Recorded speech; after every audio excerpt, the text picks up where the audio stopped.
ಯಾವ ರೀತಿಯಲ್ಲೂ ಕೂಡ ಈ ಪಾಕಿಸ್ತಾನದ ಜೊತೆಗೆ ನಂಟನ್ನ ಇಟ್ಕೊಳ್ಬಾರದು ಅನ್ನುವಂಥದ್ದನ್ನ ಈಗ ದೊಡ್ಡ ಮಟ್ಟದಲ್ಲಿ ಆಕ್ರೋಶ ವ್ಯಕ್ತವಾಗ್ತಾ ಇದೆ. ಕ್ರಿಕೆಟ್ ಆಗಿರ್ಬೋದು, ಇನ್ನು ವ್ಯಾಪಾರ ಆಗಿರ್ಬೋದು, ಇನ್ಯಾವುದೂ ಇರಬಾರ್ದು ಅಂತ ಹೇಳಿ. ಆದರೆ ಮಂಗಳೂರಿನ ವೈದ್ಯೊಬ್ಬರು ಏನು ಮಾಡಿದ್ದಾರೆ? ಖಾಸಗಿ ಆಸ್ಪತ್ರೆ ವೈದ್ಯರು ಏನೋ ಬಹಳ ಚರ್ಚೆ ಆಗ್ತಾ ಇದೆ ನೋಡಿ. ಪಾಕಿಸ್ತಾನಕ್ಕೆ ಶಾಕ್ ಮೇಲೆ ಶಾಕ್, ಪಾಕ್ ಸ್ಕೋರ್ ಬೋರ್ಡ್ಗೆ ನಿರ್ಬಂಧ. ಭಾರತದ ಮೇಲೆ ಪಾಕಿಸ್ತಾನ ತನ್ನ ಕುತಂತ್ರಿ ಬುದ್ಧಿಯನ್ನು ತೋರಿಸುತ್ತಲೇ ಇದೆ. ಈಗಾಗಲೇ ಪಾಪಿ ಪಾಕಿಸ್ತಾನಕ್ಕೆ ಭಾರತ ವಾಟರ್ ಶಾಕ್ ಕೊಟ್ಟಿದೆ. ಇದರ ಬೆನ್ನಲ್ಲೇ ಮತ್ತೊಂದು ಶಾಕ್ ನೀಡುವುದಕ್ಕೆ ಇಂಡಿಯಾ ಮುಂದಾಗಿದೆ. ಪಹಲ್ಗಾಮ್ ದಾಳಿಗೆ ಭಾರತೀಯ ಕ್ರೀಡಾಲೋಕವೇ ಆಕ್ರೋಶವನ್ನು ಹೊರಹಾಕ್ತಿದೆ.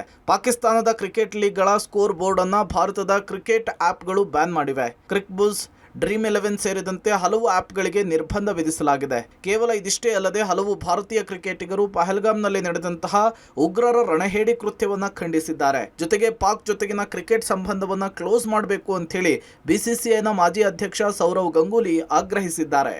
ಭಾರತದ ವಿರುದ್ಧ ಭಯೋತ್ಪಾದನೆ ವಿಚಾರದಲ್ಲಿ ಸದಾ ಕುತಂತ್ರ ಮಾಡ್ತಿರುವಂತಹ ಪಾಕಿಸ್ತಾನಕ್ಕೆ ತಿರುಗೇಟು ಕೊಡುವಂತ ಕೆಲಸವನ್ನ ಈಗಾಗಲೇ ಭಾರತ ಮಾಡಿದೆ.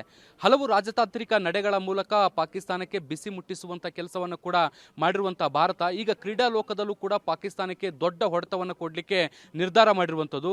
ಭಾರತದಲ್ಲಿ ಕ್ರೀಡಾ ಲೋಕದಲ್ಲಿರುವಂತಹ ಪ್ರಮುಖ ಆ್ಯಪ್ಗಳು ಕ್ರಿಕ್ಬುಜ್ ಮತ್ತೆ ಡ್ರೀಮ್11 ಅಂತ ಪ್ರಮುಖ ಆ್ಯಪ್ಗಳು ಪಾಕಿಸ್ತಾನದ ಪಂದ್ಯಗಳ ಲೈವ್ ಸ್ಕೋರ್ಗಳನ್ನು ತೋರಿಸದೇ ಇರುವಂತೆ ನಿರ್ಬಂಧ ಮಾಡುವಂತಹ ನಿರ್ಧಾರಕ್ಕೆ ಬಂದಿದೆ ಅನ್ನುವಂಥದ್ದು ಕೂಡ ಗೊತ್ತಾಗ್ತಾ ಇದೆ. ಇನ್ನು ಪ್ರಮುಖ ಕ್ರೀಡಾ ನಾಯಕರು ಅಥವಾ ಕ್ರೀಡಾಪಟುಗಳು ಈ ಒಂದು ವಿಚಾರಕ್ಕೆ ಸಂಬಂಧಪಟ್ಟಂತೆ ತಮ್ಮ ಆಕ್ಷೇಪವನ್ನು ವ್ಯಕ್ತಪಡಿಸಿದ್ದು ಭಾರತ ಮತ್ತು ಪಾಕಿಸ್ತಾನದ ಕ್ರೀಡಾ ಸಂಬಂಧವನ್ನು ಕೂಡ ಕಡಿದುಕೊಳ್ಳಬೇಕು ಅನ್ನುವಂಥ ನಿಟ್ಟಿನಲ್ಲಿ ಬಿಸಿಸಿಐನ ಅಧ್ಯಕ್ಷ ಸೌರವ್ ಗಂಗೂಲಿ ಆಗ್ರಹಿಸಿದ್ದಾರೆ.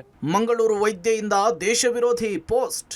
ನಾನು ಭಾರತೀಯಳು, ಭಾರತವನ್ನ ದ್ವೇಷಿಸ್ತೇನೆ. ಇಡೀ ದೇಶವೇ ಪಾಕಿಸ್ತಾನದ ವಿರುದ್ಧ ತಿರುಗಿ ಬಿದ್ದಿದೆ. ಹಿಂಗಿರುವಾಗ ನಮ್ಮ ದೇಶದಲ್ಲಿಯೇ ತಿಂದು ಭಾಷೆಯನ್ನ ಕಲಿತು ಉಂಡಮನೆಗೆ ದ್ರೋಹ ಬಗೆಯೋ ಜನರು ಕೂಡ ಇಲ್ಲಿದ್ದಾರೆ. ಮಂಗಳೂರಿನ ಖಾಸಗಿ ಆಸ್ಪತ್ರೆಯ ವೈದ್ಯೆಯೊಬ್ಬರು ಧರ್ಮ ಹಾಗೂ ದೇಶ ವಿರೋಧಿ ಪೋಸ್ಟ್ ಒಂದನ್ನು ಸಾಮಾಜಿಕ ಜಾಲತಾಣದಲ್ಲಿ ಹಾಕಿದ್ದಾರೆ. ನಾನು ಭಾರತೀಯಳು, ಆದರೆ ನಾನು ಭಾರತವನ್ನು ದ್ವೇಷಿಸ್ತೇನೆ ಅಂತ ಹೇಳಿ ಸಾಮಾಜಿಕ ಜಾಲತಾಣ ಎಕ್ಸ್ನಲ್ಲಿ ಪೋಸ್ಟ್ ಮಾಡಿದ್ದಾರೆ. ಜೊತೆಗೆ ಹಿಂದೂಗಳ ಬಗ್ಗೆಯೂ ಕೂಡ ಕಳಪೆ ಮಟ್ಟದ ಪದ ಬಳಸಿ ಪೋಸ್ಟ್ ಮಾಡಿದ್ದಾರೆ. ಸದ್ಯ ಅವಹೇಳನಕಾರಿ ಪೋಸ್ಟ್ ಮಾಡಿದ ವೈದ್ಯೆ ಫಾತಿಮಾ ವಿರುದ್ಧ ದಕ್ಷಿಣ ಕನ್ನಡದ ಪಾಂಡೇಶ್ವರ ಪೊಲೀಸ್ ಠಾಣೆಯಲ್ಲಿ ಎಫ್ಐಆರ್ ದಾಖಲಾಗಿದೆ. ಇದೀಗ ಆಕೆಯ ವಿರುದ್ಧ ಕಠಿಣ ಕ್ರಮಕ್ಕೆ ಆಗ್ರಹ ಕೂಡ ಕೇಳಿಬಂದಿದೆ. ಇಡೀ ದೇಶವೇ ಇದೀಗ ಪಾಕಿಸ್ತಾನದ ವಿರುದ್ಧ ತಿರುಗಿ ಬಿದ್ದಿದೆ. ಇದರ ನಡುವೆ ದೇಶದಲ್ಲೇ ಇದ್ದುಕೊಂಡು ಉಂಡ ಮನೆಗೆ ದ್ರೋಹ ಬಗೆಯುವಂಥ ಕೆಲಸಗಳನ್ನು ಕೆಲವರು ಮಾಡ್ತಾ ಇದ್ದಾರೆ. ಮಂಗಳೂರಿನ ಹೈಲ್ಯಾಂಡ್ ಆಸ್ಪತ್ರೆಯ ವೈದ್ಯೊಬ್ಬರು ಈ ರೀತಿಯಾದಂಥ ಕೆಲಸ ಮಾಡಿ ಈಗ ಭಾಳಷ್ಟು ಆಕ್ರೋಶಕ್ಕೆ ಗುರಿಯಾಗಿದ್ದಾರೆ. ಮಂಗಳೂರಿನ ಹೈಲ್ಯಾಂಡ್ನಲ್ಲಿ ಈ ವೈದ್ಯ ಆಗಿರುವಂಥ ಅಫೀಫಾ ಫಾತಿಮಾ ಅನ್ನುವಂಥವರು ತನ್ನ ಎಕ್ಸ್ ಖಾತೆಯಲ್ಲಿ ಹಿಂದೂ ಧರ್ಮ ಜೊತೆಗೆ ಭಾರತ ದೇಶದ ವಿರುದ್ಧ ಹೇಳಿಕೆಯನ್ನು ಹಾಕಿರುವಂಥದ್ದು, ಪೋಸ್ಟ್ ಮಾಡಿರುವಂಥದ್ದು. ಈಗ ಸಾಕಷ್ಟು ವಿರೋಧ ವ್ಯಕ್ತ ಆಗಿದೆ. ಈಕೆಯ ಪೋಸ್ಟ್ನಲ್ಲಿರುವಂಥದ್ದು ನಾನು ಭಾರತ ದೇಶದ ಪ್ರಜೆ, ಆದರೆ ನಾನು ಭಾರತ ದೇಶವನ್ನು ವಿರೋಧಿಸ್ತೇನೆ ಅನ್ನುವಂಥ ಒಂದು ಪೋಸ್ಟನ್ನು ಮಾಡಿದ್ದಾರೆ. ಹೀಗಾಗಿ ಹೈಲ್ಯಾಂಡ್ ಆಸ್ಪತ್ರೆಯವರು ತಕ್ಷಣಕ್ಕೆ ಆಕೆಯನ್ನು ಅಮಾನತು ಮಾಡಿದ್ದಾರೆ. ಜೊತೆಗೆ ಮಂಗಳೂರಿನ ಪಾಂಡೇಶ್ವರ ಪೊಲೀಸ್ ಠಾಣೆಯಲ್ಲಿ ಪ್ರಕರಣವು ದಾಖಲಾಗಿದೆ. ಇದರ ನಡುವೆ ಸಾಕಷ್ಟು ಜನರು ಆಕ್ರೋಶವನ್ನು ವ್ಯಕ್ತಪಡಿಸಿದ್ದಾರೆ. ದೇಶದ ವಿರುದ್ಧ ಮಾತಾಡುವಂಥ ಇಂತಹ ಮಹಿಳೆಯರ ವಿರುದ್ಧ ಕಠಿಣ ಕ್ರಮ ಕೈಗೊಳ್ಳಬೇಕು ಅನ್ನುವಂಥ ಒತ್ತಾಯವು ಕೇಳಿಬಂದಿದೆ.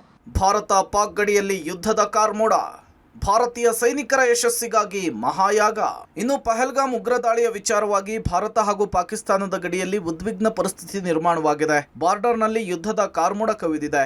ಒಂದು ವೇಳೆ ಯುದ್ಧ ಸನ್ನಿಹಿತವಾದರೆ ಭಾರತೀಯ ಸೈನಿಕರ ಯಶಸ್ಸಿಗಾಗಿ ಮಹಾಯಾಗ ಮಾಡಲಾಗಿದೆ. ಬೆಂಗಳೂರಿನ ರಾಜಾಜಿನಗರದಲ್ಲಿರುವ ರಾಮ ಮಂದಿರದಲ್ಲಿ ಹಿಂದೂ ಸಂಘಟನೆಗಳು ರಾಮಭದ್ರ ಯಾಗ, ಸಂಕಲ್ಪ ಯಾಗವನ್ನ ಮಾಡಿದ್ದಾರೆ.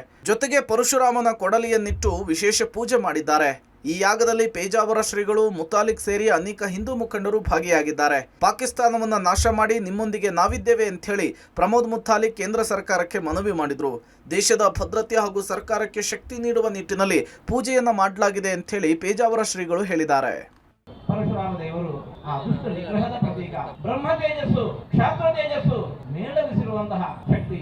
21 ಸಾರಿ ಭೂಪ್ರದಕ್ಷಿಣೆ ಮಾಡಿ ದುಷ್ಟರ ಸಂಹಾರ ಮಾಡಿದ್ದಾರೆ ಅಂತಂದ್ರೆ ಅಂತಹ ಛಲದ ಪ್ರತೀಕ ಆ ಪರಶುರಾಮ ದೇವರ ಈ ಎಲ್ಲ ಗುಣಗಳು ಇವತ್ತು ಸಮಾಜದಲ್ಲಿ ದುಷ್ಟರ ನಿಗ್ರಹಕ್ಕೆ ತೊಡೆದಟ್ಟು ನಿಂತಿರತಕ್ಕಂತಹ ನಮ್ಮ ಸರ್ಕಾರವು, ನಮ್ಮ ಸೈನಿಕರು ಯಾರಿದ್ದಾರೆ ಅವರಿಗೆ ಆ ಪರಶುರಾಮ ದೇವರು ಪರಿಪೂರ್ಣವಾಗಿರುವಂತಹ ಆ ಶಕ್ತಿಯನ್ನು ತುಂಬಲಿ, ಅವರ ಮೂಲಕ ಈ ಕಾರ್ಯ ನಡೆಯುವಂತೆ ಮಾಡಲಿ ಅಂತ.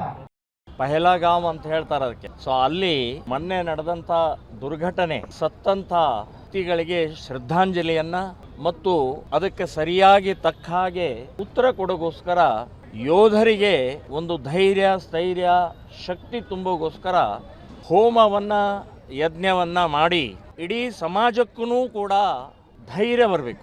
ಇವತ್ತು ಹೊರಗಡೆ ಎಷ್ಟು ಶತ್ರುಗಳಿದಾರೋ ಅಷ್ಟೇ ಶತ್ರುಗಳು ಒಳಗಡೆನೂ ಇದ್ದಾರೆ. ಪಾಕಿಸ್ತಾನದ ಪರವಾಗಿ ಇದ್ದಾರೆ, ಪಾಕಿಸ್ತಾನದ ಘೋಷಣೆಗಳನ್ನು ಹಾಕುವಂಥವ್ರು ಇದ್ದಾರೆ. ಸೊ ಅಂಥ ಶತ್ರುಗಳ ನಾಶವೂ ಆಗಬೇಕು. ಒಟ್ಟಾರೆ ನರಿಬುದ್ಧಿಯನ್ನು ಪ್ರದರ್ಶಿಸ್ತಾ ಇರುವ ಪಾಕಿಸ್ತಾನಕ್ಕೆ ತಕ್ಕ ಶಾಸ್ತಿ ಮಾಡುವುದಂತೂ ಫಿಕ್ಸ್ ಆಗಿದೆ. ಉಗ್ರರ ಮನೆಗಳು ಹಾಗೂ ಭಯೋತ್ಪಾದಕರನ್ನ ಹೆಕ್ಕಿ ಸೆದೆಬಡಿಯಲಿದೆ ಭಾರತೀಯ ಸೇನೆ. Bureau report, public TV.